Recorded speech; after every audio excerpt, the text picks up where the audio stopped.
मुझे पता है तेरी रिस्ट पतली है और तू शायद ये सोचता है कि चाहे कितनी भी ट्रेनिंग कर ले ये कभी मोटी नहीं होगी। हाँ, रिस्ट का साइज ज्यादा चेंज नहीं होता क्योंकि वहाँ बोन स्ट्रक्चर होता है, मसल नहीं। लेकिन यहीं पे गेम पलट जाता है। तू अनलकी नहीं है, तू एक्चुअली लकी है। क्यों? सोच, एक बंदा जो नेचुरली मोटी रिस्ट के साथ पैदा हुआ है, उसको अपने फोरआर्म्स को बड़ा दिखाने के लिए बहुत ज्यादा मसल मास कैरी करना पड़ेगा। लेकिन तेरी रिस्ट छोटी है, इसका मतलब थोड़ा सा मसल ऐड करेगा तो तेरा फोरआर्म विजुअली ज्यादा बड़ा लगेगा। मतलब तू फास्टर एस्थेटिक लुक अचीव कर सकता है। अब मिरर वाला सीन इमेजिन कर। जिम में पंप आया हुआ है, बाइसेप्स टाइट लग रहे हैं, चेस्ट फुल लग रही है, लेकिन जैसे ही टी शर्ट पहनता है सडनली लगता है जैसे कभी लिफ्ट ही नहीं किया। प्रॉब्लम क्या है? फोरआर्म्स अंडर डेवलप्ड हैं। बाइसेप्स कवर हो जाते हैं, चेस्ट कवर हो जाती है, एब्स तो वैसे भी छुप जाते हैं, लेकिन फोरआर्म्स हमेशा विजिबल। इसीलिए फोरआर्म्स रियल चीट कोड है, बिल्कुल थिक नेक की तरह, इंस्टेंट स्ट्रेंथ सिग्नल।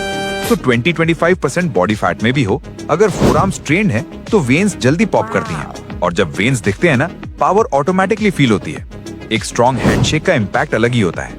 अब सिर्फ एस्थेटिक्स की बात नहीं करते, परफॉर्मेंस की बात करते हैं। तो बैक डे पे है, पुलअप्स मार रहा है, रोज कर रहा है, फिर अचानक ग्रिप स्लिप होने लगती है, फोरआर्म्स जलने लगते हैं, बैक फेल होने से पहले सेट खत्म। मतलब तेरी ग्रोथ रुक रही है सिर्फ इसीलिए क्योंकि फोरआर्म्स वीक हैं। Strong forearms equals strong grip, strong grip equals ज्यादा control equals better overload equals ज्यादा muscle growth. Deadlift, rows, pull ups सब इंप्रूव हो जाते हैं जब ग्रिप एक्चुअली वेट हैंडल कर सके। अब तीसरा इशू, एल्बो पिजन, कर्ल्स करते वक्त शार्प स्टिंग, बेंच प्रेस में एल्बो टाइटनेस।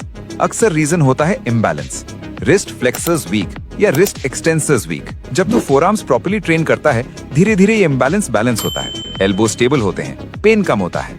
अब थोड़ा स्ट्रक्चर समझ ले। फोरआर्म एक सिंगल मसल नहीं है, ये मल्टीपल मसल्स का ग्रुप है। सबसे इंपॉर्टेंट एस्थेटिक मसल ब्रेकियोरेडियालिस, ये एल्बो के पास ऊपर वाली थिक मसल होती है।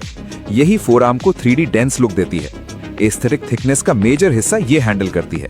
इसको टारगेट करने के लिए 2 ग्रिप्स याद रख, neutral grip hammer curls, pronated grip reverse curls. Hammer curls slow control में, पाम्स एक दूसरे की तरफ, ऊपर लिफ्ट करते वक्त टेंशन फील कर, नीचे आते वक्त कंट्रोल मेंटेन कर। रिवर्स कर्ल में डंबल या बार को उल्टा पकड़, ये ब्रेकियोरेडियालिस को हार्ड हिट करता है और रिस्ट एक्सटेंसर्स को भी स्ट्रेंथन करता है। ये एक्सरसाइज अंडररेटेड है, लेकिन एल्बो हेल्थ और थिकनेस दोनों के लिए पावरफुल है। अब सेकंड ग्रुप, रिस्ट फ्लेक्सर्स और एक्सटेंसर्स, ये रिस्ट को बेंड और एक्सटेंड करते हैं। इनका हाइपरट्रॉफी पोटेंशियल उतना क्रेजी नहीं होता जितना ब्रेकियोरेडियालिस का, लेकिन इनको स्ट्रॉन्ग करना जरूरी है स्टेबिलिटी और इंजरी प्रिवेंशन के लिए। Best tool, wrist roller. रस्सी को ऊपर रोल करेगा तो एक्सटेंसर्स लोड लेंगे, कंट्रोल के साथ नीचे रोल करेगा तो फ्लेक्सर्स एंगेज होंगे। इंपॉर्टेंट क्यों? रोलर को सीधा सामने होल्ड करके शोल्डर्स को फ्राई मत कर लेना।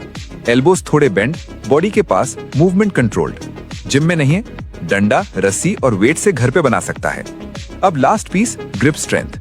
यहाँ काम आते हैं फिंगर फ्लेक्सर्स। ये मसल साइज विजुअली ज्यादा चेंज नहीं करते, लेकिन स्ट्रेंथ ड्रामेटिकली इंप्रूव करते हैं। हैंड ग्रिपर्स दिन में कहीं भी यूज कर सकता है। डेड हैंग, किसी बार को पकड़ और कंट्रोल लटक। फैट ग्रिप्स, बार को मोटा बना दे, हर रेप ग्रिप चैलेंज बन जाता है। राइस बकेट ट्रेनिंग, हाथ चावल में डाल के ट्विस्ट कर, स्क्वीज कर, open close movements. Simple but effective. अब सिंपल स्ट्रक्चर्ड स्प्लिट दे देता हूँ। Workout A, 4 sets hammer curls, 10 to 15 reps, 3 sets wrist roller up, 3 sets wrist roller down, 2-3 sets dead hang या gripper work। वर्कआउट बी में hammer curls की जगह reverse curls, बाकी structure same.